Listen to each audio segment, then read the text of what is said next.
السلام علیکم اے Y T کے ناظرین۔ آج ہم جس ٹاپک پہ بات کر رہے ہیں وہ ہے غزہ اور بیت المقدس۔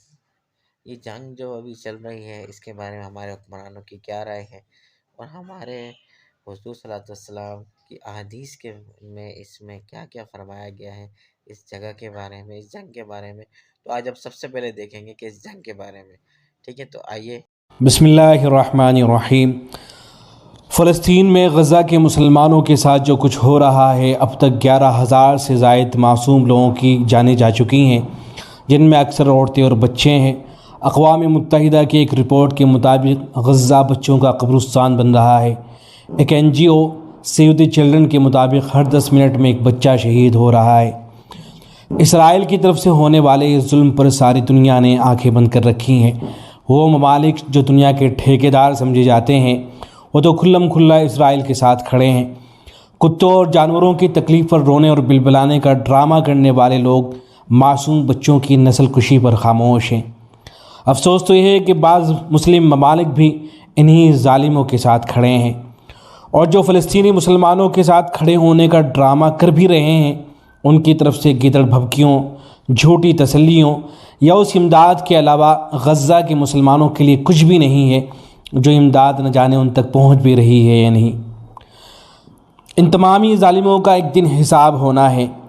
ان میں سے بعض تو انشاءاللہ وہ ہوں گے جن کو اللہ رب العزت اسی دنیا میں عبرت کا نشان بنائیں گے، اور مظلوموں کی آہیں، معصوم بچوں کی صدائیں بیکار نہ جائیں گی انشاءاللہ۔ اور بعض وہ ہوں گے جن کا حساب آخرت کی عدالت میں ہوگا، ایک ایسی عدالت جہاں مجرموں کو ان کے کیے کی ایسی سزا ملے گی کہ وہ دنیا میں دوبارہ آنے کی تمنا کریں گے، لیکن ان کی آرزوؤں کو پورا نہ کیا جائے گا اور ان کو آگ کا ایندھن بنا دیا جائے گا۔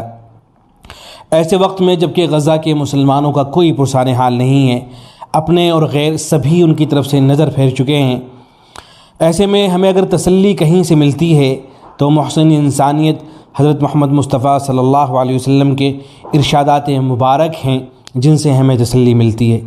دیکھیے نبی اکرم صلی اللہ علیہ وسلم نے ان فلسطینی غزہ وغیرہ کے مسلمانوں کے بارے میں کیا فرمایا تھا۔ آپ صلی اللہ علیہ وسلم کی زبان مبارک سے نکلا ہوا ایک لفظ یوں محسوس ہوتا ہے جیسے آپ نے یہ ارشادات 1400 سال پہلے نہیں بلکہ ابھی ارشاد فرمائے ہوں۔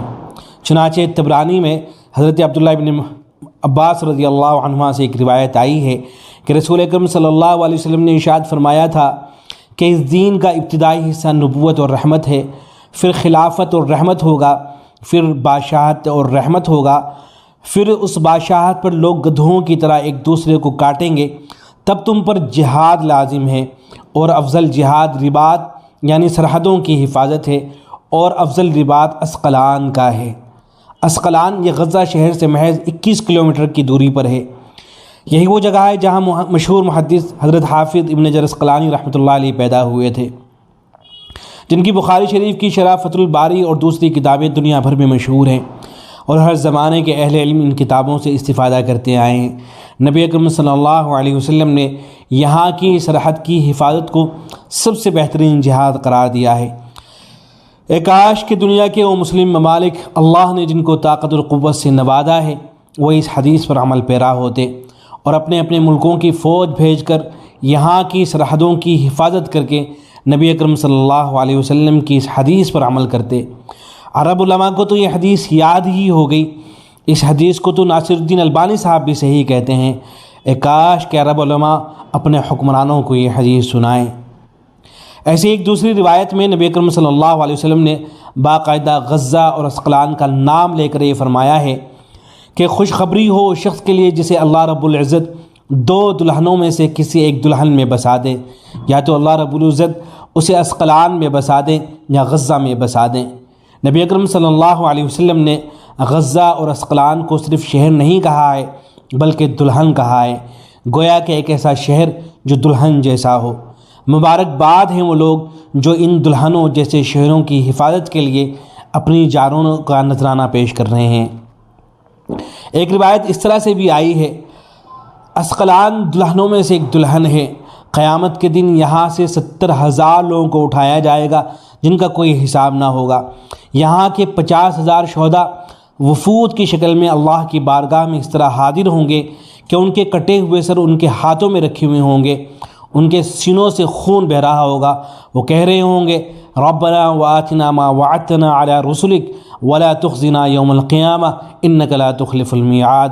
خدایا تو ہمیں وہ عطا کر جس کا تو نے اپنے رسولوں کے ذریعے ہم سے وعدہ کیا تھا، ہمیں قیامت کے دن رسوا نہ فرما، بے شک آپ وعدہ خلافی نہیں کرتے ہیں۔ اللہ فرمائیں گے میرے بندے سچ بول رہے ہیں، ان کو نہر قبضہ میں غسل دیا جائے، پھر وہاں سے ان کو اس طرح نکالا جائے گا کہ وہ پاک و صاف اور خوبصورت ہو چکے ہوں گے اور جنت میں جہاں چاہیں گے پھریں گے۔ اللہ رب العزت اہل غزہ کو کامیابی اور کامرانی عطا کرے اور مسلم حکمرانوں کو شرم و غیرت اور حیا عطا کرے کہ آخر کل اللہ اور اس کے رسول کو میدان حشر میں منہ بھی دکھانا ہے۔ والسلام علیکم ورحمۃ اللہ۔ جی تو ناظرین، آپ نے دیکھا کہ اس جگہ کو کس طرح جو ہے احادیث میں بیان کیا گیا، کتنی اہمیت ہے اس کی، لیکن ہمارے حکمرانوں کو اس کی اہمیت کا اندازہ نہیں ہے، ٹھیک۔ اور اس کی اہمیت تو چھوڑے آپ وہ دیکھیں جو بچے وہاں مر رہے ہیں، جو بوڑھے وہاں مر رہے ہیں، عورتیں وہاں مر رہے ہیں، بے گھر ہو رہے ہیں، ان کی بھی ذرہ بر پرواہ نہیں ہے۔ اور ایک طرف اسرائیل کی حمایت میں امریکہ کھلم کھلا ان کا ساتھ دے رہا ہے، وہ ان کے لیے امداد بھی بھیج رہا ہے، ہر طریقے سے ان کی جو ہے مدد کر رہا ہے، لیکن ہم جو ہیں ہم صرف مذاکرات کر رہے ہیں، تو میٹنگز کر رہے ہیں۔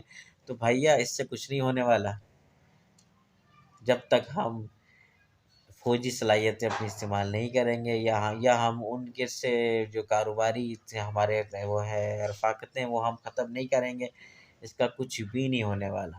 تو اس لیے میری اپنے حکمرانوں سے گزارش ہے کہ برائے مہربانی اپنے جو ہے جیبوں سے باہر نکل کے جو ہے اس فلسطین کے بچوں کا سوچیں، ان بوڑھوں کا سوچیں، اور حضور صلی اللہ علیہ وسلم کے ارشادات پر عمل کریں، ٹھیک ہے، کیونکہ یہ جو دنیا یہ تو ختم ہو جائے سے جو ہو سکے وہ لازمی کریں۔ تو آپ سب کا اللہ حافظ۔